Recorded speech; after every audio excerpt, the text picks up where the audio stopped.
Yay. We're doing great. So we're recording. And you're with Susan Laney and Angie Cloninger, and we'll accept any grace you extend our way for any mistakes we might make. So hi, I think we have some of the usual suspects with us today. Liz Massey's here. There's Sandy Seibel, but that's not your last name anymore, Sandy. But you're always Sandy Seibel in my heart. And Rhonda and Doris. Who else do we have with us today? You can introduce yourself in the chat bar if you want, and Angie will read us out who's here. And just for some of you that are getting used to Zoom, if you sort of hover over where you see the Zoom meeting in my screen, you'll get a bar of some options at the bottom, so you can find the chat bar. Hi, Suzanne. And if anybody's not able to hear us, I'm going to repaste the directions for that in the chat bar. But most folks are able to hear us, I'm guessing. Yes, we have Doris Rankins from Pitt County. Hi, Doris. Good to see you again. Love Doris. Okay, so I will get started with our content. We appreciate you taking your lunchtime with us. And if you have joined these sessions before, which I think most of you have, our goal for this hour is to sort of prep you for the team meetings that you're going to have in the next coming weeks. And so Angie and I made a few notes about what we'd like to say today and kind of lead you through, but we also want you to have a chance to talk with one another about some of your ideas for your district team meetings. So Angie, I'll get us started if that's okay with you. I have this kind of thought that when we're thinking about the content for the district team meetings coming up, that a nice place for us to start with our sort of shared thinking about that is the coordinator meetings that you had over the last couple weeks. So your cohort 1 and 2 coordinator meeting. Many of you, which probably had some sort of virtual coordinator meeting because it was during the great snow of 2017. I guess it was after the new year, right? So I know that not many people got a great snow, but here in Greensboro, where I'm located, we got 10 inches. So that was kind of a big deal. So we want to kind of just touch back to that content, and you can just give a chat, or you can unmute yourself and say out loud. But the 3 big things that we kind of hit in that meeting were some options of how to digest some of the content that you'll find in Module 2.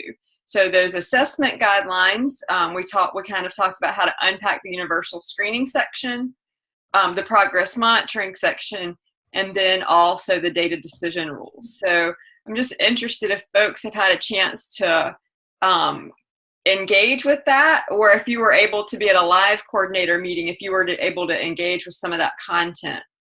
So maybe just a yes or a no, or a visual thumbs up for those of you whose face we can see. All right, yeah. So lots of people have been able to engage in that. So one of the things Angie and I were thinking about as we get into what you might do with your district teams is how to take some of that content and maybe use some of the same methods that we used at the coordinator meeting to actually digest that content with your district team. So we'll get into that a little bit more in a minute.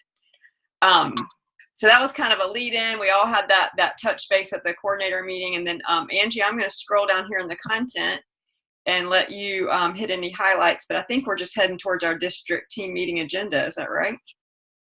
That's right. I think as we scroll through here, we'll all be reminded that there's no secret that 2.2 is chock full of not only important information, but a lot of really important resources. So Susan and I have been talking about the fact that probably a lot of what you are concerned with or being mindful about is how can we strategically and purposefully explore these resources and learn them ourselves, and so that we can ultimately think about how we can get them into use in the schools. And so as you think about and prepare your for your district team meeting, we understand that we're going to try to today give you some information about how to narrow your focus or select the priorities so that you're not,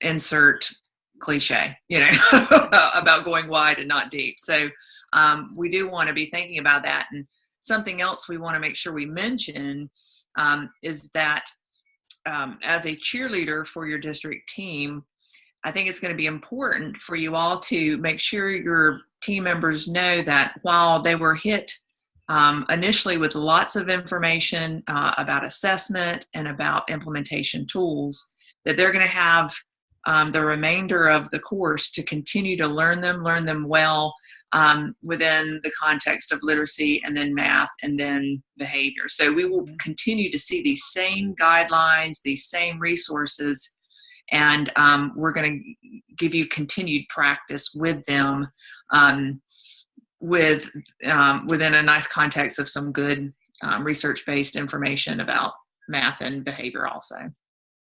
So that's a nice way to say, Angie, that you don't have to do it all at this meeting with your district team, right? So you might want to decide like what small chunk of information are they ready to learn deeply now, and then continue to introduce the other pieces with some different content. Is that a...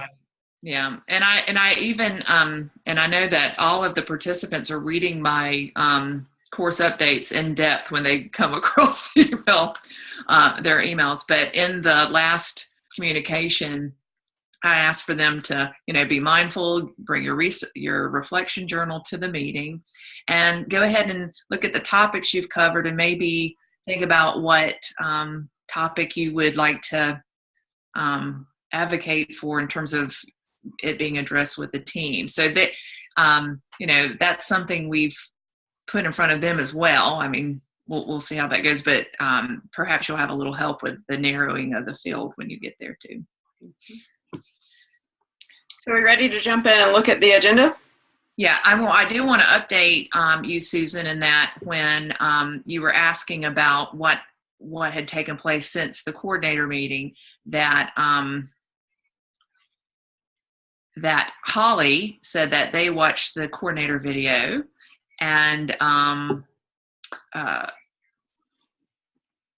they, in Region 1, they had a live meeting, so they were able to do those. And so was the Southwest Region 6 was right. able to get it in before the weather. Yeah. Okay, I think we're ready. Okay, so that basically everybody has some context for the heavy hitting stuff. So this is, you're probably familiar with, and you probably had a chance to take a look at the district team meeting agenda. So this is similar to the format that you've seen, for years now. We've been at this for over a year together. So the first thing Angie and I wanted to hit, besides thinking about, okay, so the major content and learning is the team assignment.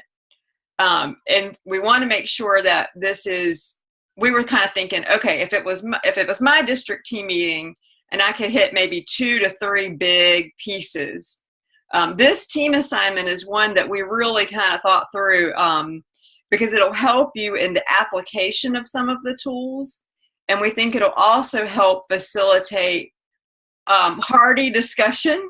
So we wanted to just kind of share a little bit with you about what this team assignment could look like, some of our thinking behind it, because actually I think you might have the 2 masterminds behind this assignment in front of you today.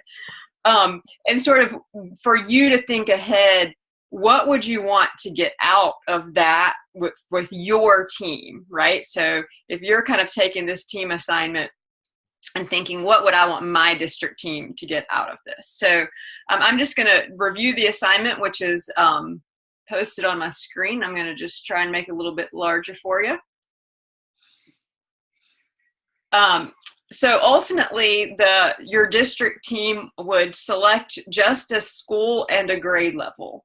And you might think about doing this ahead of time, because we want to think about using your district team meeting time very wisely.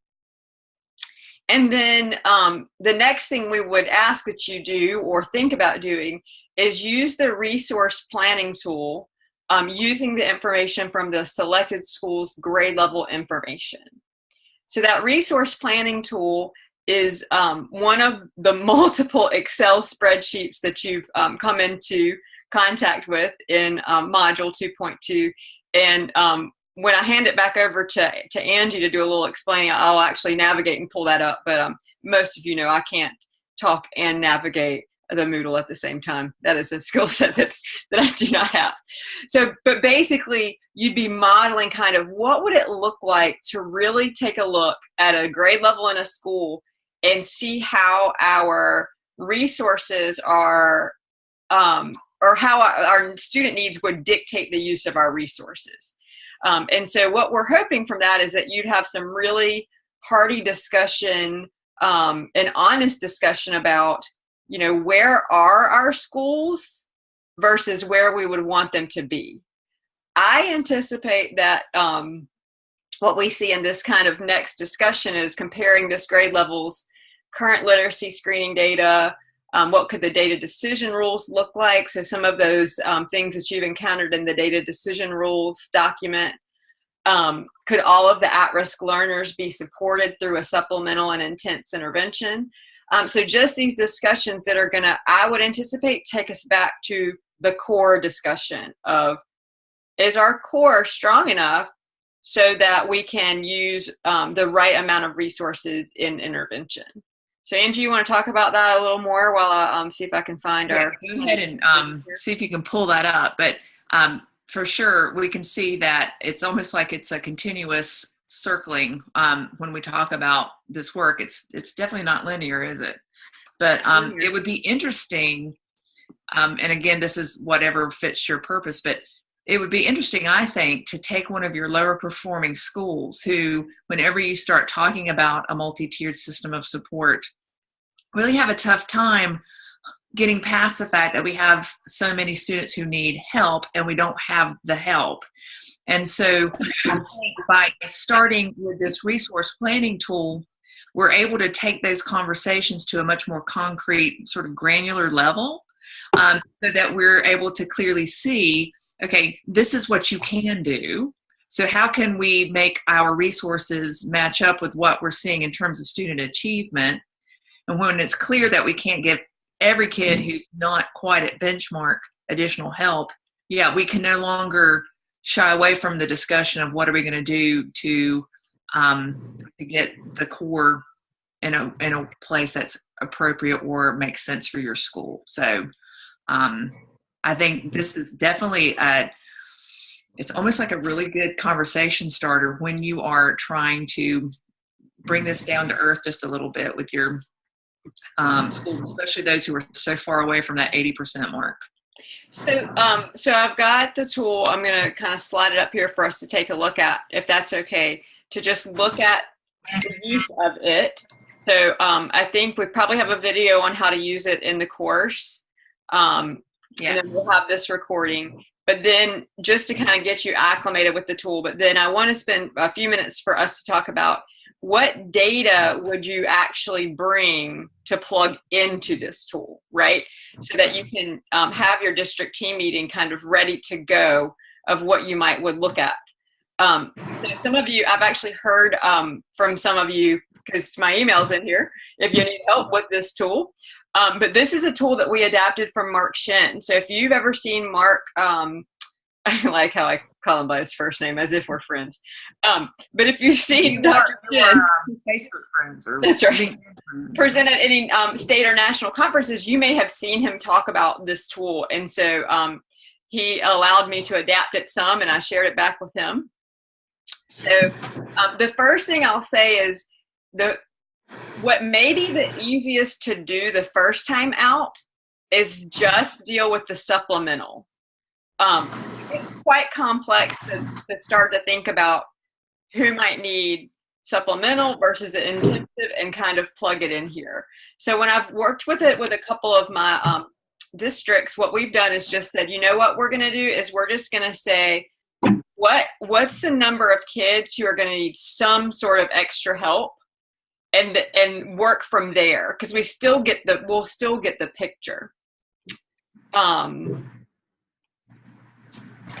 Yes, Andy.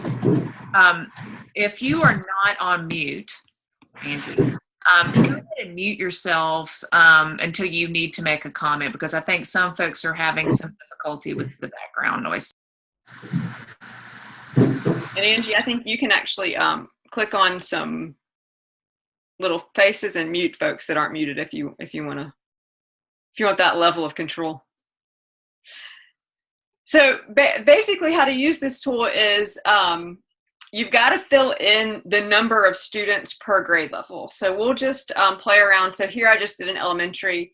So we might say we're going to just use second grade. And for sake of math that I can do on a virtual meeting, we're going to say we have 100 students in that grade level. And let's just say we have 4 teachers. The teachers actually isn't going to compute into anything, so you can just leave that blank if you wanted.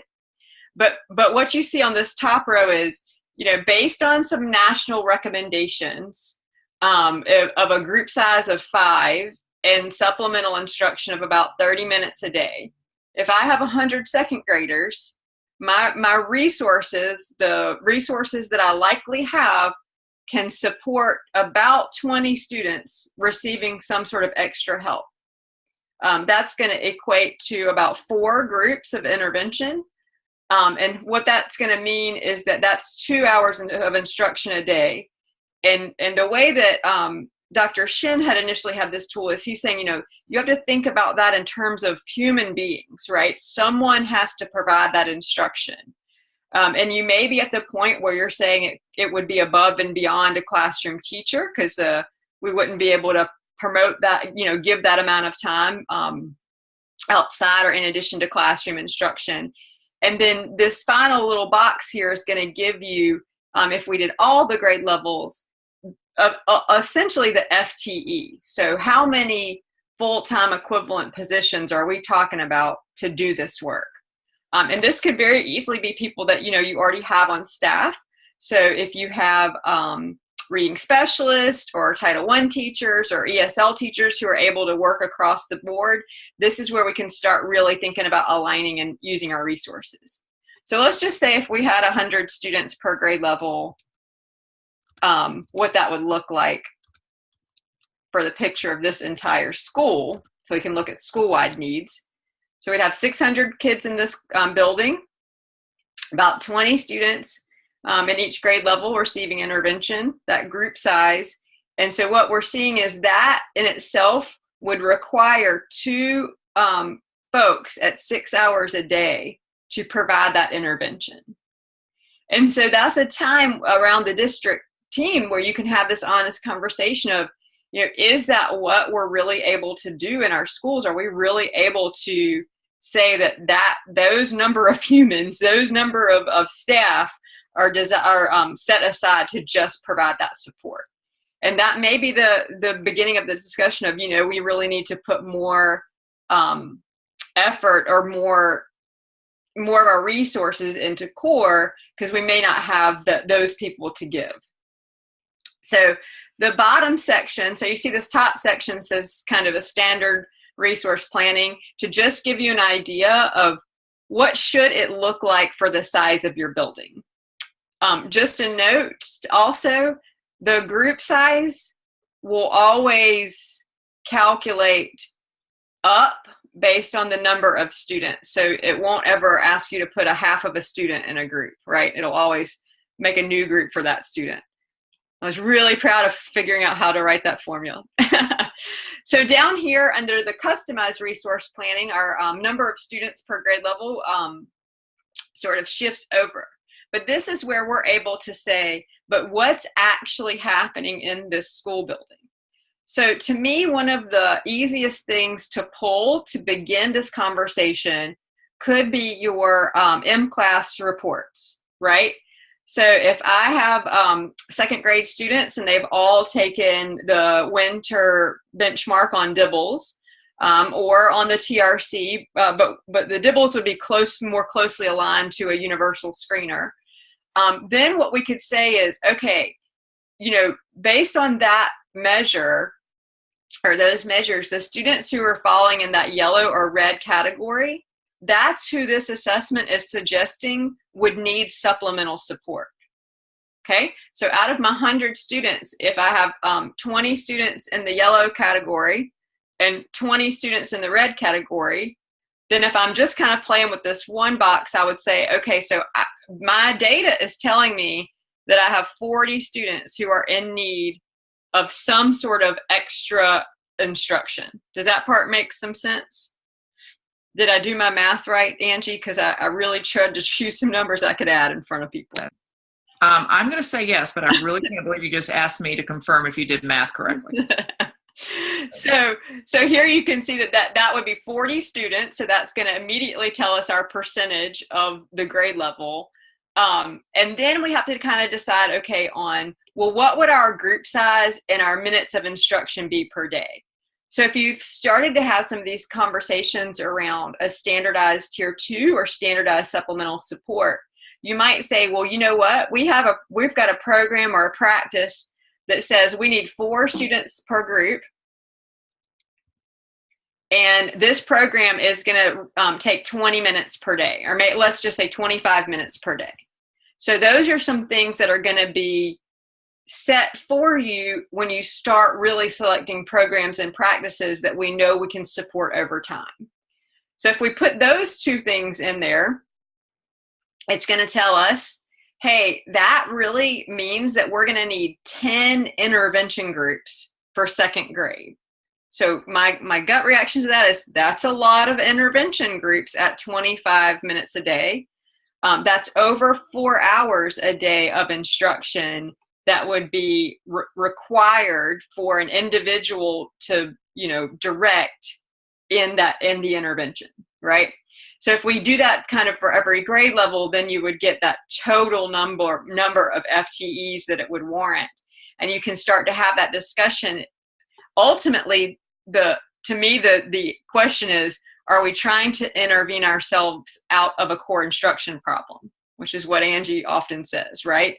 So in here, we're saying if we're talking about 4 extra hours that it takes, that's really maybe time, energy, effort, and resource that we could push back into core instruction instead of, trying to intervene with 40% of that grade level. So I'm going to pause for a second and let maybe Angie re-language some of that was not clear.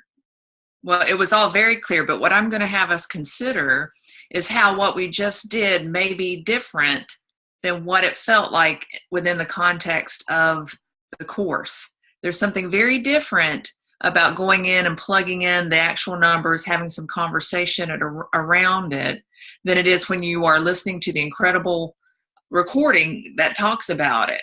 So I think what is in danger of happening with your teams is that when we're reading about them individually, it's hard for us to appreciate the power of these tools unless we're able to do what we just did with Susan. So you can see why we're really advocating for you to, in this case, take this resource planning tool for the group assignment and let's work with it together so that maybe our appreciation goes up a notch or 2. And then in turn, we're going to remember it takes hold, and we can really think about getting it into the schools. And so I think while this is a team assignment, I think it does demonstrate a best practice, which is taking these pieces in a manageable way and getting them into in front of your teams and bringing them to life, sort of like you just did, Susan. So I think that was important. And you mentioned, having some data ready so that when it's time to do this with your team, you have it there. And when Susan and I were having our conversation before our meeting, we thought, okay, that's a good heads up. We want to make sure that if when you are ready to do this task with your team, that you maybe have already selected a school and a grade level, and you've gathered the data source. I know we've sort of propped this task up in a way that seemed like it might be a decision that's made across the team. but you know your setting and your context, and so if it makes more sense for you to go ahead and have that ready and prepared, I think that will help you really concentrate on the task at hand, which is getting familiar with this resource. Or if you have a principal on your district team who's, and I assume if they're on your district team, they're likely willing to take some risks, right? That they would be willing to use their own information. But the thing I am interested in, and folks can either unmute or put this in the chat bar, is using this tool will require some sort of universal data, right? So for the grade level, you'd have to have some sort of way to know who's considered at risk versus not at risk. And so do you have any ideas about data sets that you would use to have to do this with your district team? So the one I mentioned that would be easy to get for kindergarten through third grade is your M-class data. Does anybody have other screening tools or data that they would consider using for this activity?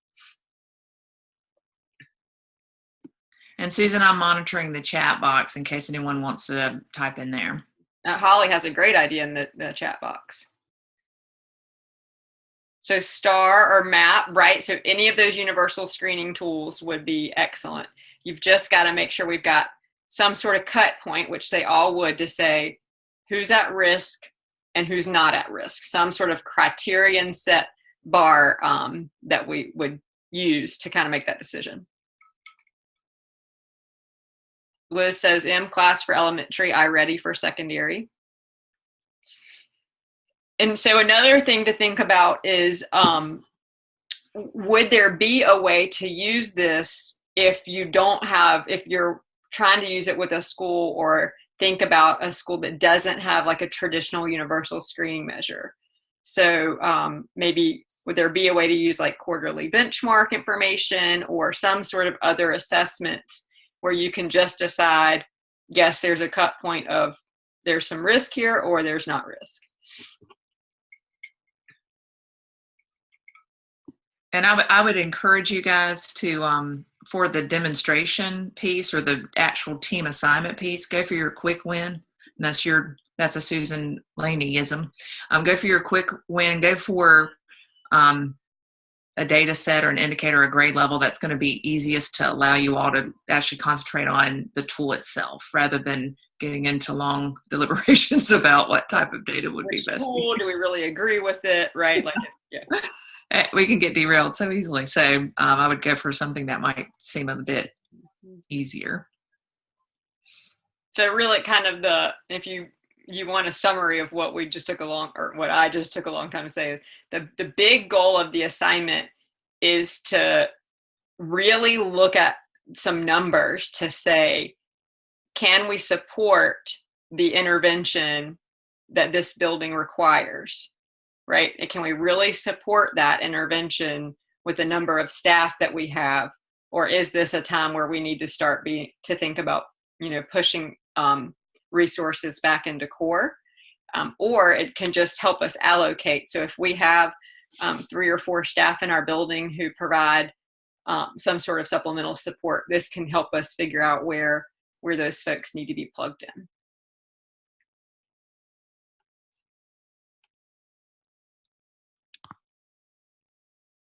Any questions on that, or final comments? Or thank you, Holly. I appreciate. I will accept that as a gold star. And really, you won't toot your horn, so I'll do it. Susan Laney is amazing with how she can come up. It's hard to be creative with an Excel sheet, but somehow she's done it, and it's always we take a lot of pride in the fact that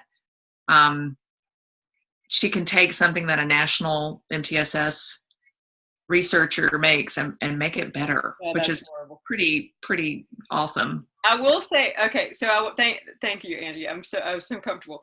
Also, just for you all to know, so feel free to shoot me an email if you get into the sheet and you don't exactly know how it works. It's it's really locked down. But if you're interested in an unlocked copy, I can send you that so you can see the formulas if you want. because lots of folks were interested in taking it and adapting it up to a district level to say like, okay, so we could do this at our individual schools, but is our district really set up to support the needs that our schools are showing? So I'm happy to send that if you want to play around with the formulas, or if you want to look in some sort of different way, I can take a stab at that. So there you go.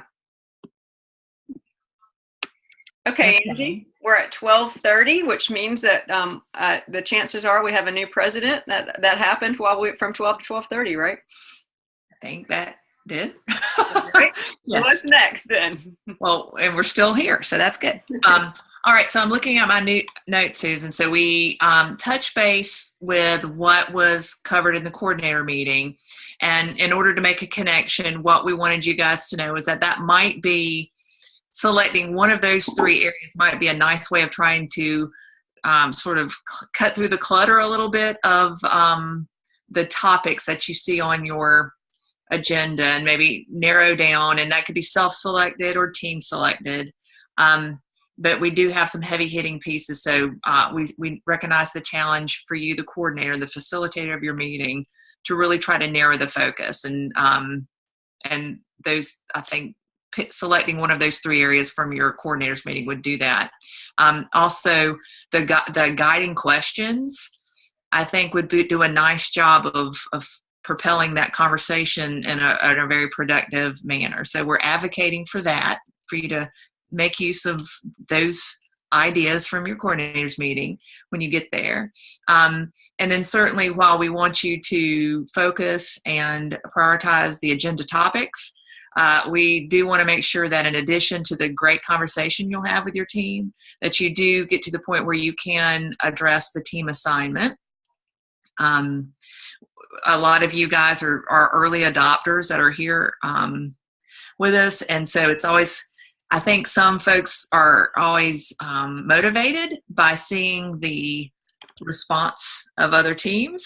So we really appreciate you guys making sure that you attend to the task and give us the really wonderful insight to that. Something else that you'll see that we've added to this task is that we really want you to debrief on this process with your regional MTSS consultant. Oh yeah, I didn't talk about that part. Thanks, Angie. So that's something you can do by maybe setting up a meet or a phone call, a text message, however you want to connect, and in whatever way is going to be most helpful to you and makes most sense to you. But we would like to hear how this goes, because we are always trying to improve and respond to what it is that you need compared to what it is that we're giving you. So that is something that we haven't asked before. So Susan and I wanted to make sure we did point that out. So the last little step to that would be for you to follow up with us just very briefly. Okay, I think we've done what we set out to do. So I've got the chat pulled up. If anyone just has any questions at all, and it doesn't have to have anything to do with what we just talked about, you can ask us questions. I like long walks on the beach, and and you can also unmute. You can ask them out loudly. Yeah, you can unmute, which I could not ever mute you. I will never mute another. I can't do it. Oh, you wouldn't do it. Oh, that's funny. I'll mute away. So. Oh, that's a great question. So Holly's asked about updates regarding universal screeners for math that would be state provided. Angie, do you want to take a stab at that, or you don't want to talk about that? I think, since I don't think you can answer that question. So we were actually just discussing this with our state team meeting this morning, that I have on my to-do list for an official one-pager, but here's the unofficial. So things are looking good for a statewide release. I would say they're looking excellent for a statewide release of math universal screening and progress monitoring tools for kindergarten through third grade next fall. So those measures will be free for anyone in North Carolina to use. Though it's 2 separate measures. So if you're familiar with math curriculum-based measures, you're likely familiar with the computation probes that are about 2 minutes long that kids take paper pencil. So there'll be a set of that for 1st through 3rd grade. And then there's going to be an individually administered assessment that is between a traditional curriculum-based measure and a mastery measure. So those measures will need to be administered by a person, and it would probably take about 4 to 5 minutes a student, which I know it does equal a lot of time, but it will be on the basic foundational concepts of mathematics, following that the CRA idea of that, does the student have a concrete understanding, a representational, and an abstract understanding of our underlying math concepts. So we're really excited about those. Those we will be doing some validation work in the month of February in several participating districts. One of you is on this call, you know who you are. So we'll be actually out in schools working with teachers to get their feedback on, are these measures things that are actually doable? Do they have some face validity with us? And then also, how would it actually look to implement this in a school? We're looking for all the training to be on video. So you'll see us doing some video training with some kids around the state on how to actually administer the measures. So that's another thing we'll be looking for in the validation is that an adequate way to train teachers across the state to use these? There are a few details that are unknown. So right now, these measures likely will be paper pencil, but we're working really hard in these validation settings to see if there's a way to either do some electronic presentation of the materials or electronic scoring, and which one of those would be easiest to work on with kids. The last piece of that, so Holly's question about, I don't have to buy Ames NoUp next year. So it is an option. This is going to be free for everybody in North Carolina, but it's not a requirement. But if you're ready to jump in and use these, we feel the research behind these tools, not to upset Mark Shin and AimsWeb, but it really has been much better researched than some of the tools that you might be using right now. So we feel very strong about that. We also are purchasing part of these materials, but we own them. So there's no site license. There's no, we're going to be able to extend beyond in North Carolina based on the feedback you give us. That went down a rabbit trail. The last thing I was going to say about that is that we won't be able to provide normative information based on our validation study. We just won't have the sample size. So what that will look like next year is if you decide to use them, we're going to embrace you and districts and ask you to use them. But that's the information across North Carolina. We're hoping that lots of folks are going to use them because it'll self-norm.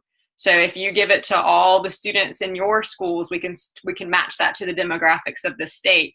And then we'll be able to have some sort of North Carolina norms, and then also start to set some criterion on how kids are doing based on alignment to other assessments. So we'll have, it'll sort of be like you're in the middle of a really great research project, but the tools are going to be great. We'll have some general guidelines on how to use them and kind of what's a good accuracy goal to get to while we're in the state of getting those norms. So the next question of this, okay, so will the screener and training be released in time for some summer training? Suzanne, that is a great question. I'm going to write that one down. I think that'd be a goal for us, but we will, a lot of the details of that will depend on how our validation goes over the next couple months and into May. So we'll make sure to keep you guys informed about that.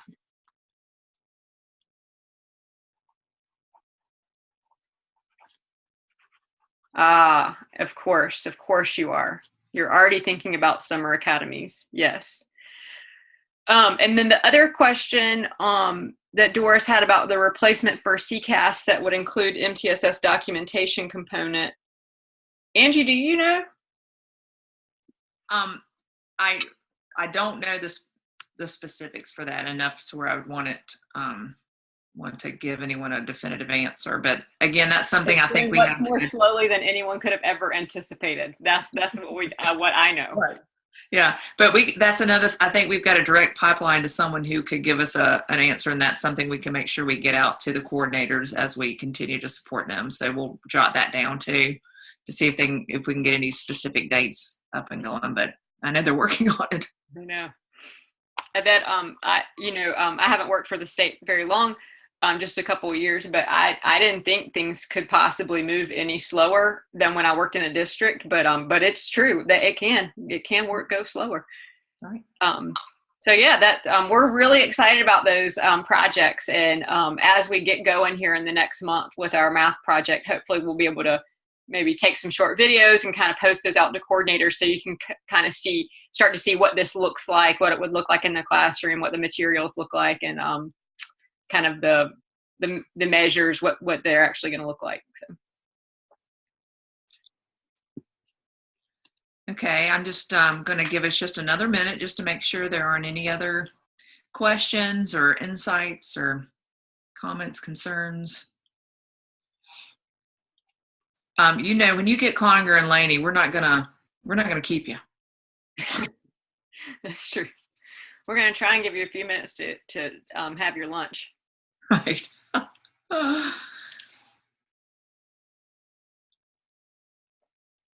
Well, thank you all for joining us today.